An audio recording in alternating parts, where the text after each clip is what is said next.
9,30,000 কোটি টাকার বিশাল বাজেট। কোথা থেকে আসছে এই টাকা আর কোথায় যাবে? চলুন এক নজরে দেখে নিই 2026-27 অর্থ বছরের বাজেটের খুঁটিনাটি। সেই সাথে ফিরে দেখি 2024-25 অর্থ বছরে 7,97,000 কোটি টাকার বাজেটের চিত্র। বাজেটের এই ক্রমবর্ধমান হার কি ধারাবাহিক? কোন কোন খাতে বাজেট বাড়লো আর কোন সেক্টরে কি কমলো? সরকার বদলের সাথে সাথে বাজেটের অগ্রাধিকার প্রণয়নে কি কোনো পরিবর্তন এসেছে? চলুন তথ্য ও পরিসংখ্যানের মাধ্যমে এই দুই বাজেটের মধ্যে মিল অমিল, সমস্যা ও সম্ভাবনার চিত্র খতিয়ে দেখি। 2026-27 অর্থ বছরের জন্য 9,38,000 কোটি টাকার বাজেট ঘোষণা করা হয়েছে। এই বাজেটে সরকারের আয় ধরা হয়েছে 6,95,000 কোটি টাকা। সেই হিসাবে ঘাটতি বা ডেফিসিট থাকবে 2,43,000 কোটি টাকা। বাজেটের সবচেয়ে বড় খাত জনপ্রশাসন, যেখানে বরাদ্দ 1,41,438 কোটি টাকা। এরপর শুধু ঋণের সুদ পরিশোধে ব্যয় হবে 1,27,500 কোটি টাকা।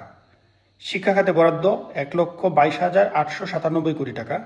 স্বাস্থ্য খাতে বরাদ্দ 69,853 কোটি টাকা। পরিবহন ও যোগাযোগ খাতে 66,872 কোটি টাকা। সামাজিক নিরাপত্তা ও কল্যাণ খাতে বরাদ্দ 65,230 কোটি টাকা। ভর্তুকি ও প্রণোদনার জন্য রাখা হয়েছে 62,471 কোটি টাকা।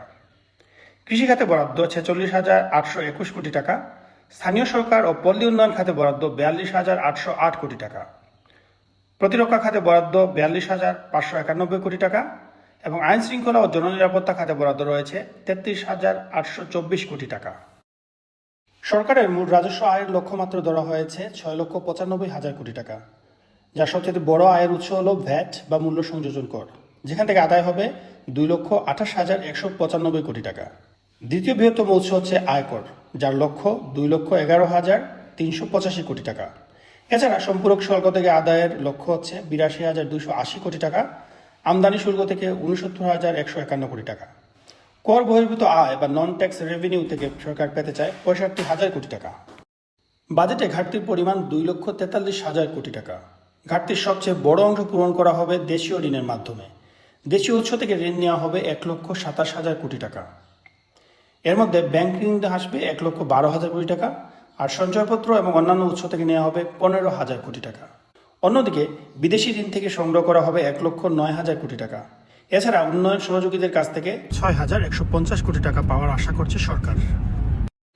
বাজেটের 10টি অগ্রাধিকার খাত হচ্ছে মুদ্রাস্ফীতি নিয়ন্ত্রণ, রাজস্ব আহরণ বৃদ্ধি, কর্মসংস্থান সৃষ্টি, শিক্ষা ও স্বাস্থ্য খাতে বিনিয়োগ বৃদ্ধি, সামাজিক নিরাপত্তা কর্মসূচি প্রণয়ন, খাদ্য ও কৃষি নিরাপত্তা নিশ্চিতকরণ, জলবায়ু পরিবর্তনের ঝুঁকি মোকাবেলা, গুরুত্বপূর্ণ অবকাঠামো প্রকল্প সম্পাদন করা এবং গ্রামীণ উন্নয়নের মাধ্যমে শহর ও গ্রামের বৈষম্য দূরকরণ। বাজেটে বার্ষিক উন্নয়ন কর্মসূচি বা এডিপির আকার ধরা হয়েছে 3,00,000 কোটি টাকা। এর মধ্যে 9টি মেগা প্রকল্পের জন্য বরাদ্দ হয়েছে 36,400 কোটি টাকা, যা মোট এডিপির 12%। অন্যদিকে 1,141টি উন্নয়ন প্রকল্পের জন্য বরাদ্দ রাখা হয়েছে 2,63,000 কোটি টাকা, যা মোট এডিপির 88%।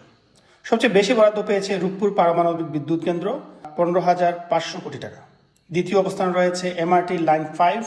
এরপর রয়েছে মাতারবাড়ি বন্দর প্রকল্প, MRT line 1, MRT line 6, Dhaka Ashulia elevated expressway এবং চট্টগ্রাম দুহাজারী রেলপথ প্রকল্প।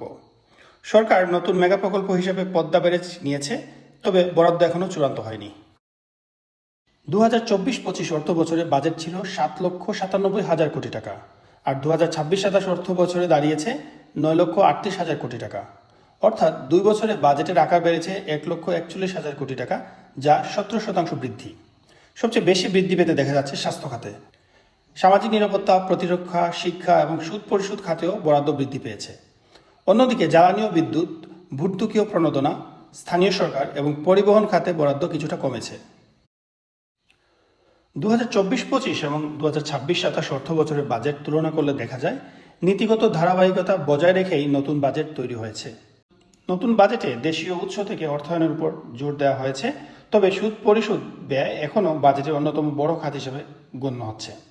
সব মিলিয়ে দুই বাজেটের মূল দর্শন একই: অর্থনৈতিক স্থিতিশীলতা বজায় রেখে উন্নয়নের গতি বাড়ানো এবং জনগণের কল্যাণ নিশ্চিত করা এর লক্ষ্য। দুই বাজেটে নীতিগত পার্থক্য না থাকলেও পরিসংখ্যানগত পার্থক্য রয়েছে। প্রথমত এই বাজেটের সাইজ 2024-25 সালে ছিল 7,97,000 কোটি টাকা, যা বেড়ে দাঁড়িয়েছে 9,38,000 কোটি টাকা। আয় 2024-25 সালে ছিল 5,41,000 কোটি টাকা, যা বেড়ে দাঁড়িয়েছে 6,95,000 কোটি টাকায়। খাতওয়ারি বরাদ্দেও পরিবর্তন এসেছে। সর্বোচ্চ খাতে রয়েছে জনপ্রশাসন, তারপর ঋণের সুদ প্রদান এবং সর্বোপরি শিক্ষা। 2024-25 সালের বাজেটের মূল লক্ষ্য ছিল অর্থনৈতিক স্থিতিশীলতা বজায় রাখা, মূল্যস্ফীতি নিয়ন্ত্রণ করা এবং উন্নয়নের ব্যয় অব্যাহত রাখা। একই সঙ্গে বৈদেশিক মুদ্রার সংকট ও ঋণের চাপ মোকাবেলায় গুরুত্ব দেওয়া হয়েছিল। অন্যদিকে 2026-27 সালের বাজেটে আরও বেশি প্রবৃদ্ধিমুখী শিক্ষা, স্বাস্থ্য, অবকাঠামো ও প্রতিরক্ষা খাতে বরাদ্দ বৃদ্ধি করা হয়েছে। রাজস্ব আদায়ের লক্ষ্য অনেক বেশি নির্ধারণ করা হয়েছে, যাতে উন্নয়ন কার্যক্রম ক্রমাগত থাকে। 2026-27 অর্থবছরের বাজেট বাস্তবায়নে বেশ কিছু চ্যালেঞ্জ রয়েছে। প্রথমত, মূল্যস্ফীতি। মূল্যস্ফীতি নিয়ন্ত্রণে না আনলে বাজেটের সুফল সাধারণ মানুষের ঘরে পৌঁছাবে না। দ্বিতীয় চ্যালেঞ্জ, সুদ পরিশোধের ব্যয়। বাজেটে প্রায় 1,27,500 কোটি টাকা সুদ পরিশোধে ব্যয় হচ্ছে, যা উন্নয়ন বা দেশ পরিচালনার কাজে ব্যয় করা যেত। তৃতীয় চ্যালেঞ্জ, রাজস্ব আদায়ের লক্ষ্য অর্জন। বিশাল অঙ্কের এই রাজস্ব আদায় সত্যি একটি চ্যালেঞ্জের বিষয়। চতুর্থ চ্যালেঞ্জ, ব্যাংকিং খাতের দুর্বলতা। খেলাপি ঋণ, সুশাসনের ঘাটতি এবং আর্থিক অনিয়মে অর্থনীতির স্থিতিশীলতা ঝুঁকির মুখে। পঞ্চম চ্যালেঞ্জ, জ্বালানি ভর্তুকি ও জ্বালানি মূল্য। একদিকে ভর্তুকি সরকারের উপর চাপ বাড়ায়, আবার মূল্য সমন্বয় করলে তা জনগণকে চাপে ফেলে দেয়। 2026-27 সালের 9,38,000 কোটি টাকার বাজেট অনেকটাই যেন 2024-25 অর্থ বছরের 7,97,000 কোটি টাকার বাজেটের ধারাবাহিকতা। এটি ইঙ্গিত করে যে বাংলাদেশ এখনও উন্নয়নের মহাসড়কেই রয়েছে।